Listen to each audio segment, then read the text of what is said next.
The self-styled bad boy of Brexit enjoyed a life of happy anonymity, flogging car insurance in Bristol, until he dipped his toes into the shark-infested waters of British politics.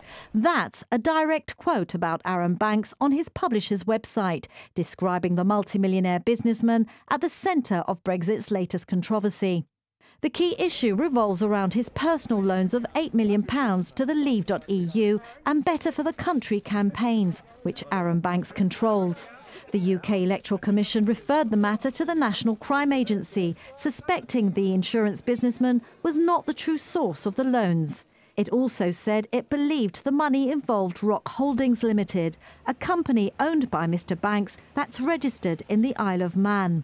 Under UK electoral guidelines, however, only money originating in the UK and Gibraltar is permissible. And so, appearing on BBC's Andrew Marr show on Sunday, the host asked Mr Banks the £8 million question. Where did the money originate from? The money came from a UK registered company. It was generated from cash, generated from businesses in the UK.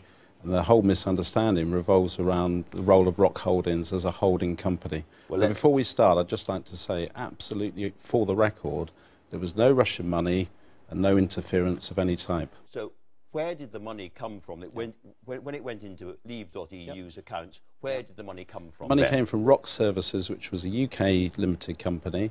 It was generated out of insurance business written in the UK.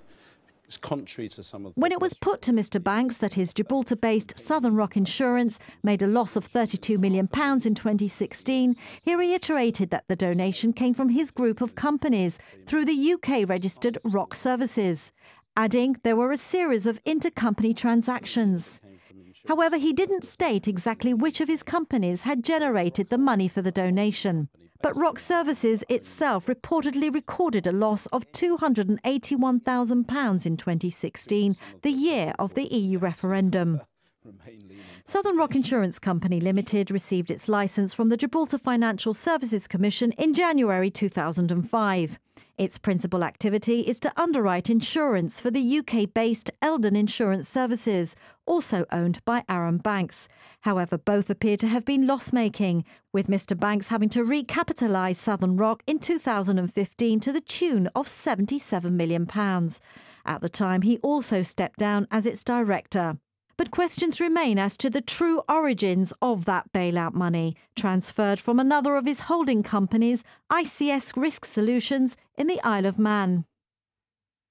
Eldon Insurance too has become embroiled in the controversy, as hundreds of internal emails leaked by former employees reportedly contradict Mr Banks' denials that insurance staff worked on the Leave.eu campaign from their company offices.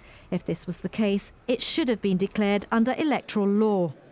Although there's been no direct link established between the money that went into the Leave campaign and Aaron Banks' Gibraltar interests, GBC has put questions to the GFSC to find out whether this is under their radar. As for the Royal Gibraltar Police, it says it's in contact with UK investigators regarding financial transactions connected to the Leave.eu campaign, and that the contact remains live. For his part, Mr Banks has denied any wrongdoing, insisting the investigation is part of an attempt to undermine Brexit.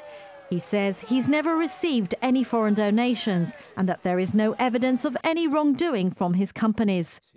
Mr Banks also told Andrew Marr that he stood by his comments in the Sunday Times that he would now vote Remain, blaming the UK government's sellout of Brexit.